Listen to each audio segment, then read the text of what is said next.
seguimos manejándonos con el modelo de Estado-Nación, tenemos que seguir defendiendo bandera, himno. Eso es lo absurdo del patriotismo y de la noción del Estado-Nación. Es una cosa terrible, ¿verdad? Y recuérdense que tanto en Haití como en República Dominicana ese modelo de Estado-Nación, que es un modelo que surgió desde el siglo XVIII, ¿verdad? Y que se instauró en el siglo XIX y pasó hacia nosotros, creó esos mecanismos de divisiones.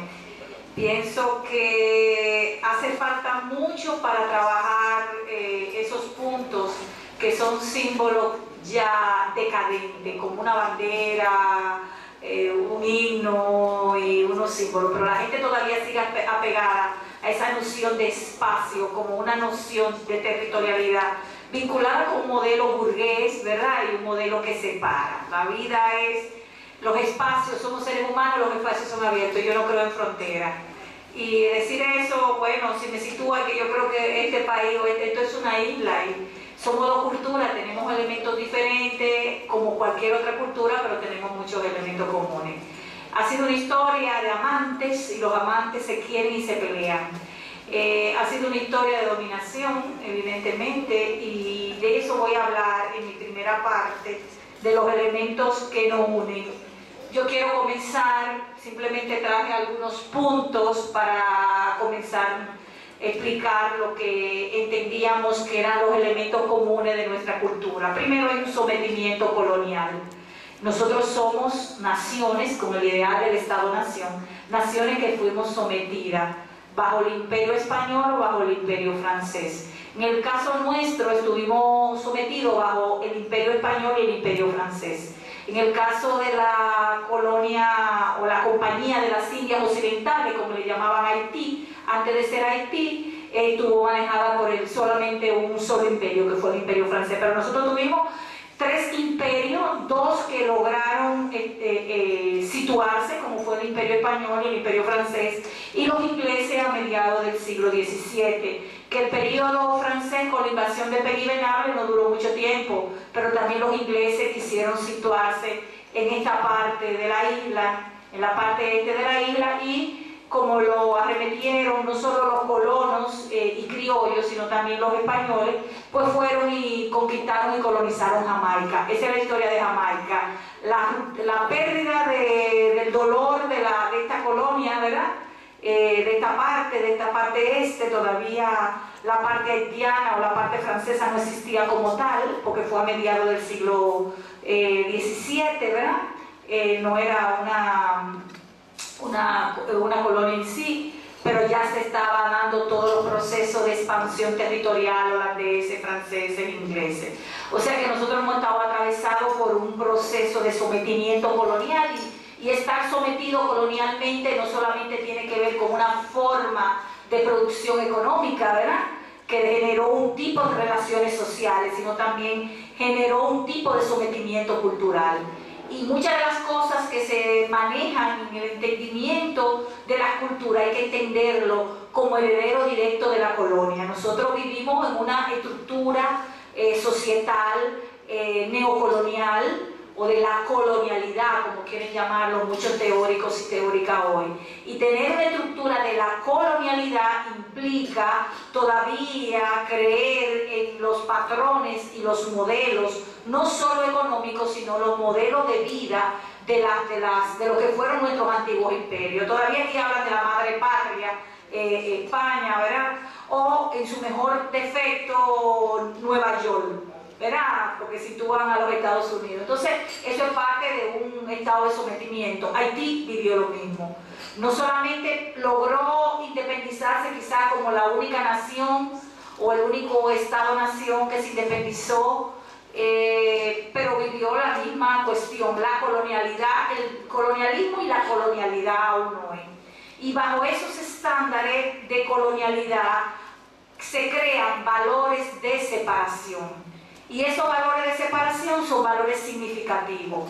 Un valor significativo está relacionado directamente con entender que somos diferentes en términos raciales, ¿verdad?, que somos diferentes en términos humanos, porque el constructo raza es un constructo fabricado, cultural y socialmente hablando, y además el entender, no solo eso, sino el entender que somos incapaces de producir nuestros propios procesos de vida, nuestra forma de producción.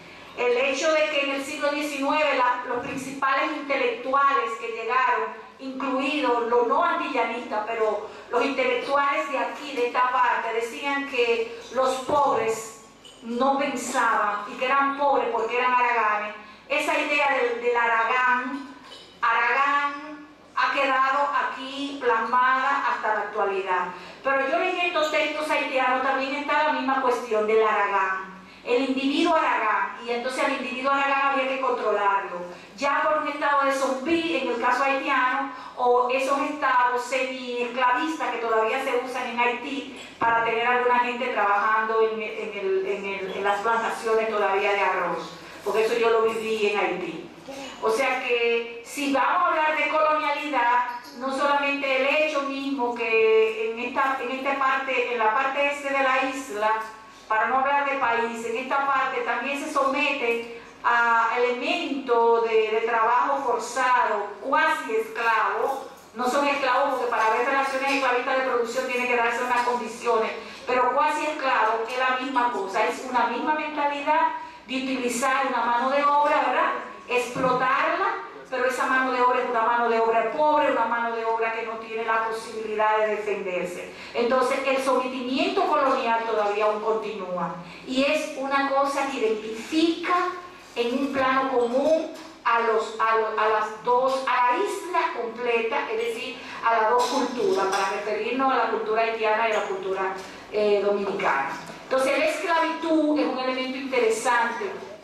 Quiero referirme ahí, interesante en el sentido de que muy poco se trabaja la idea de que muchos hombres y mujeres pasaron casi 400 años bajo formas esclavistas. Nosotros tuvimos mayor tiempo de esclavitud que la parte haitiana se independizó antes, pero hay que reconocer que la única manera para nosotros poder haber salido de la esclavitud fue por la experiencia haitiana. Si no llegan los haitianos, con Toussaint o con Boyer no hay libertades. Incluso los blancos criollos o blancos españoles no estaban muy claros la posibilidad de dar la libertad. Y es una experiencia traumática. ¿Qué hay sobre la esclavitud? Miren, a diferencia de otras islas del Caribe, como es Cuba, o una experiencia en Brasil, ¿verdad? Que ellos lograron abolir la esclavitud muy tarde, finales del siglo XIX, y que todavía, por ejemplo, conocí gente en Cuba que tiene todavía sus cadenas que heredaba de sus abuelos, ¿verdad? De la esclavitud. Nosotros no tenemos la experiencia. Probablemente tal vez ni siquiera Haití tenga la experiencia de haber heredado las cadenas de la esclavitud como lo tienen en Cuba o como lo tienen en Brasil, pero sí la heredamos en términos mentales, y esa parte ha transformado a las dos culturas.